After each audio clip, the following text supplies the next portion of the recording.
Hello, my name is Ashley, and in this video, I am going to be breaking down the disappointing hot mess that was House of Flame and Shadow, Crescent City 3. I am a huge fantasy romance fan. I am a huge Sarah J. Maas fan, and I was hugely disappointed with the last book in the Crescent City series. I'm going to be talking about the 10 things that I think went wrong, and I would love to hear you leave me a comment down below and let me know, did you like Crescent City? What did you think about it? Why did you like it or not like it? If you're like me, you probably didn't like it. Let's get a chat going in the comments. Before I go on, if you could please take a moment to subscribe to my channel, please hit the subscribe button. I would be so grateful. It would mean a lot to me. It lets me know to make more videos like this one. Reason number one, and this is a pretty big reason, Bryce and Hunt are so effing boring. There is no tension. There is no will they, won't they. There is no forces pulling them apart. Why do you think it took Luke and Lorelai so long to get together in Gilmore Girls? Once they get together, the show is over. Same thing with Bryce and Hunt. We already knew they were mates, and it's just like no chemistry, no tension. Honestly, I'm kind of sick of them as a couple. I never really connected with Bryce as the main character the way I did with Feyre in the ACOTAR series. She's not my favorite. I get it. I get why everyone likes Bryce. I get why Hunt likes Bryce, but like Hunt and Bryce, boring. I don't think they should have been the focal point of the novel. If you look at a lot of the successful romances that are written, there's usually a third party, the Tanlin character. Sarah J. Maas is famous for switching her love interests, and we got that a little bit with Hunt's previous romance, but it wasn't strong enough to make us feel like maybe Hunt had something with this other woman that came before Bryce. Number two, and this has basically bothered me, well, this bothered me a lot in book two, but book two was still good enough to overcome this. Number two is Ethan and Darian. What the hell are they doing? Why are they making the choices they're making? Why are they so stupid? And then together, it's like stupid mixed with stupid equals stupider. I really feel like Sarah J. Maas used these characters as a plot device, as opposed to these characters actually making decisions that they would make based on what we know about them. And it was honestly just to create problems, just to create tension, just to create something for them to do. Like, they're running around constantly fighting this person, trying to bring this person back from the dead. I'm just like, why are you guys such hot messes? Like, today's the perfect day for a fuck up. I'm fucking up all day today. This is fuck up weather. That's what this is. And why do you like the people you like? Like, it doesn't even make sense to me why Ethan would fall in love with Bryce. Come on. Everybody can't fall in love with Bryce, all right? I'm sorry. She can't be that great. Like, people are not that stupid. And don't even get me started on Tharian and his whole thinking with his dick and trying to sleep with the River Queen's daughter and then running away to the Viper Queen. I'm sorry. That was the stupidest thing. Why would someone who's smart enough to be an intelligence officer go and do that? Somebody had to do it. I am the chosen one. Somebody had to do it. It doesn't make sense. Ethan, why are you so mopey and depressed, and why are you always so stupid? Like, that's the only word I can think of. Why do you make the decisions that you do? Why are you fighting? Why can't you, instead of killing Sigrid, why didn't you come up with some other way? Like, she takes a potion in advance that makes it seem like she's dead and you pretend to kill her. Like, wouldn't that have been such a better plot? And whoever the readers were that were helping Sarah write this, why didn't you guys suggest that? If I can come up with it sitting here in my bedroom talking about this book, then you can come up with it. The crossover with ACOTAR. I mean, the ending of House of Sky and Breath made me so excited. I was giddy on the potential for the characters of ACOTAR to meet the characters of Crescent City. Really, it's like the ACOTAR characters have a lot of the historical origin information that would explain how Crescent City got to be the way it is. There's a lot of joint ancestry there. I wanted to see a massive battle. All of our characters are together. I wanted to see Rhun and Hunt fighting side by side. Instead, what we got was really like an Azriel Nesta cameo in Crescent City. It wasn't a true crossover. Bryce goes and then leaves, and I no, it was very badly done. We've all pointed out Rhun is the most powerful character, and yet he's constantly on his way, even though we know he can winnow places. That doesn't even make sense based on the universe and plot that she's created. It's like, did you forget how you wrote your own books and how you wrote the rules of your own world? I really wanted to see the characters interact with each other, get to know each other, and I think it was a real missed opportunity to build a true crossover where we had characters from both sides talking to each other. It was a huge disappointment to me. It was not what I expected.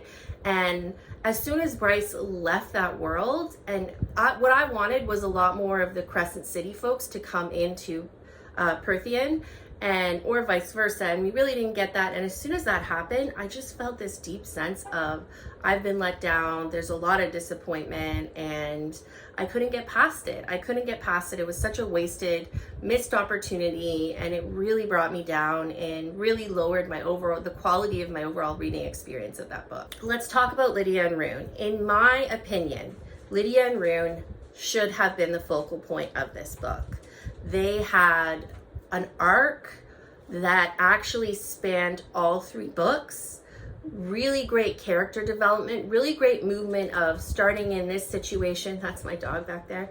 Starting in this situation and moving to a different situation by the end of the book. Lots of growth, lots of will they, won't they, lots of reasons to be together and to not be together, lots of things to overcome, lots of potential, because I like the setup where, you know, he is in the prison and how is she going to get him out? And she's really like a double agent, and you know, initially they fall in love sight unseen, kind of like a romantic Love is Blind situation, and they're actually mates, and she has these children. Like, there's just so many great components there. They really should have been the focus of the story. Anytime we took away from them to focus on Bryce and Hunt, I was a little bit disappointed. Now, the one gripe I do have with how Rhun and Lidia were written, Rhun would never shoot Lidia. After all of the violence and abuse that Lidia has suffered through that abusive relationship with Pollux, I really don't believe that Rhun would have done that to her. I feel like Rhun is a little more sophisticated and could have come up with something a bit better.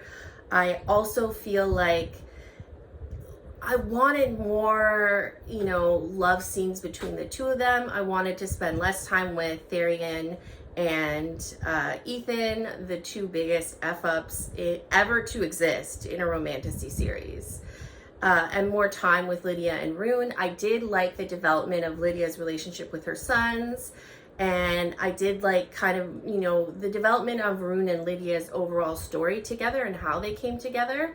That was done really well. So overall, I do like Rhun and Lidia, but there was a missed opportunity to have them be the focal point of the story and have us spend more time with them. Danica.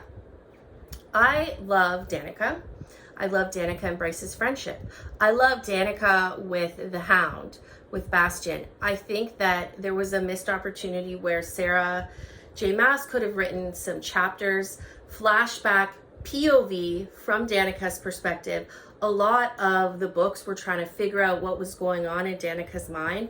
How cool would it have been if in the 3rd book there's a reveal where we actually get insights into what Danica was doing in the earlier part of the world in the story, where she hasn't been killed yet, what she's thinking about with Bryce, how she feels, maybe a little POV of a secret rendezvous with her mate and how she changed him. That would have been a great love story. Instead, it's kind of just like this hazy in the background. She's there, but she's not. We only see her through the memories of Bryce and Bastion, and we're really missing something, because like my heart, I would say Lidia and Rhun are my favorite couple. Danica and Bastian are my second favorite. And if you look, they're the truest enemies to lovers, that tension, that there's some real reasons for them to be apart, but they love each other anyway. They love each other despite and through all. And I think that the story really suffered from not having more clarity as to what the F Danica was thinking when she did certain things. Fury. Why wasn't Fury in the books more? It was very confusing. If, you know, we've all read ACOTAR and we know how important and how clutch Amarin is. And we know that Fury and Amarin are basically kind of the same thing, the same beings. And why is Fury just like this phone a friend? Okay, I'm going to bring you some weapons. Why isn't Fury more core to the story? Who I would way prefer to have had more about Fury and less about Ethan running around in the house in Flame of Shadow and trying to, you know, bring back from the dead someone who he shouldn't have even killed in the first place. And then he's not even successful. I'm sorry. I could have done with less of Ethan, less of Therian, and more of Fury. And I think that it was a bit of lazy writing. Like, she didn't really know what to do with Fury. She just was like, you know, Fury is too complex and strong of a character, so I'm just going to not bother writing her. The fire sprites. The fire sprites were chef's kiss. I loved them. I love their fierce passion. They're, you know, proud and loyal, and I enjoyed the use of the fire sprites through the 3 books. The only thing I didn't like is that we didn't get more of the fire sprites in the books. I guess they were strong side characters, but I would have loved to even have them. I would have turned the dial up on them. You know what I mean? I would have had you know, I would have had so much more crossover between ACOTAR and Crescent City. I would have had the fire sprites interacting way more with the characters of ACOTAR. I think that would have been an amazing thing to see and a real strength. Like Nesta talking with the fire sprite queen. Wouldn't that have been an amazing conversation? The other really underdeveloped, wasted character was the true alpha wolf that Ethan kills and then he brings back from the dead and then it turns into a reaper. And I'm just like, why are we on this journey at all? Why are we reading? Why are we writing, Sarah? Give us something. Give us something. I don't get it. I don't like it. I don't see how it even adds to the story. You could literally cut out majority of that plot starting from book 2. It was a real waste. It was really underdeveloped for me. And I think that it kind of goes into my next point, which is Sarah J. Maas did not plot this book out properly.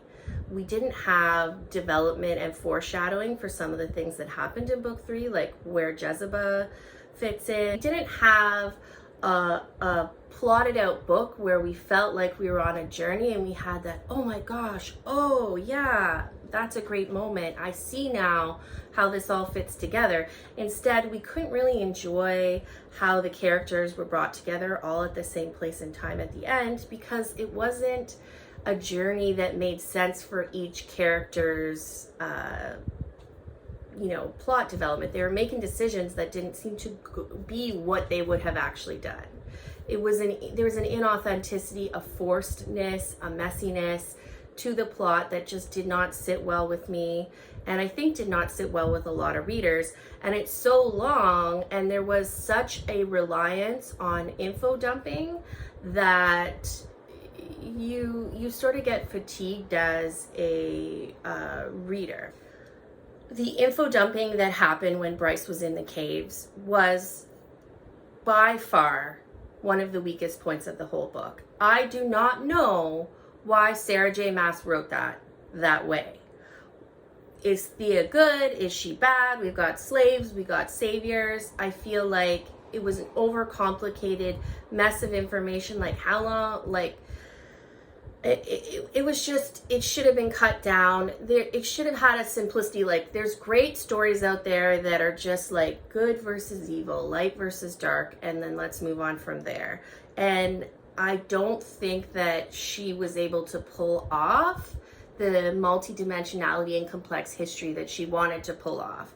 And instead, we're reading a textbook, we're having this information dumped on us for no reason, and we're supposed to be able to understand it and process all of it. I could do a whole video just breaking down and explaining the flip-flopping of Thea and who's evil, who's not evil, how do we get the Asteri, how, you know, it was unnecessary. There was this back and forth that I really did not enjoy, and it really took away from my enjoyment of the book. It happened so early on.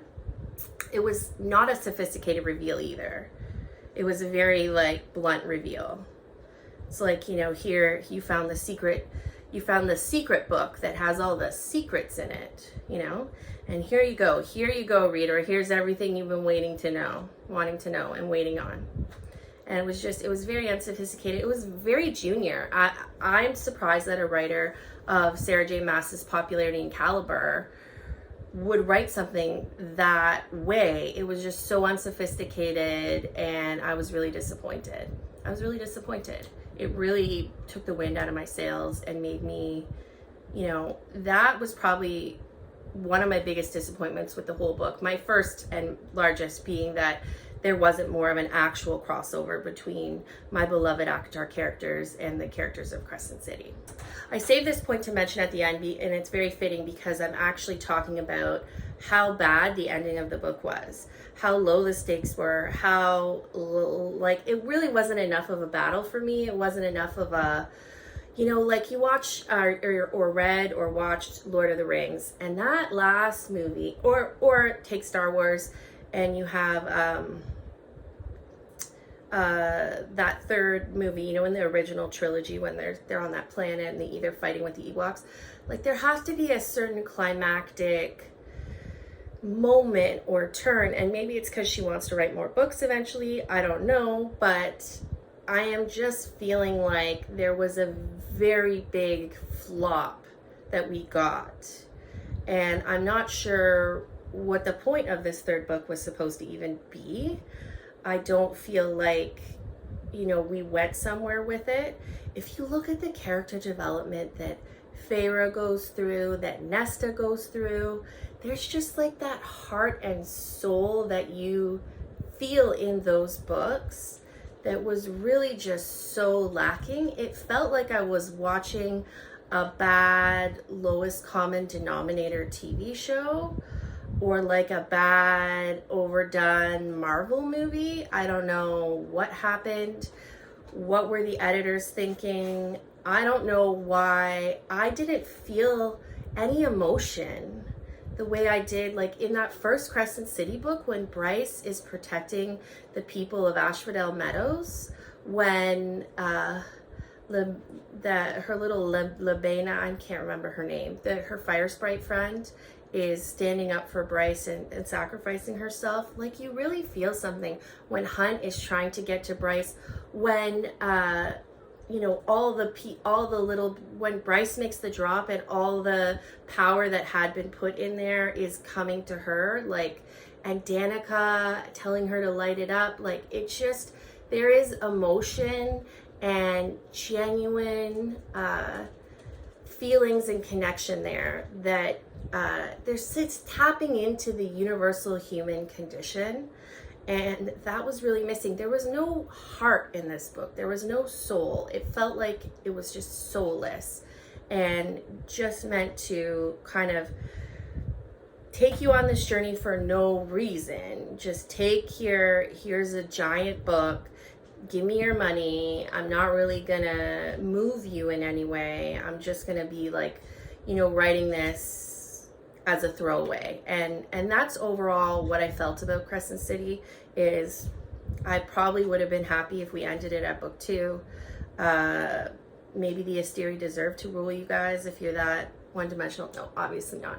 But just a lot of missed opportunities throughout the novel. Very disappointing. I did not like it as much as I wanted to. I love Sarah J. Maas, and I think she can do a better job. I know she can do a better job.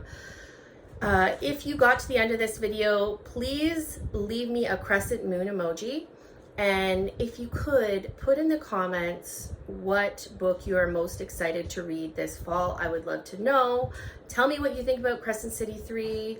Tell me if you like this video by giving it a thumbs up. Please, again, subscribe to my channel. It would mean the absolute world to me. Until the next video, this is Ashley saying goodbye. Happy reading. Have a great day.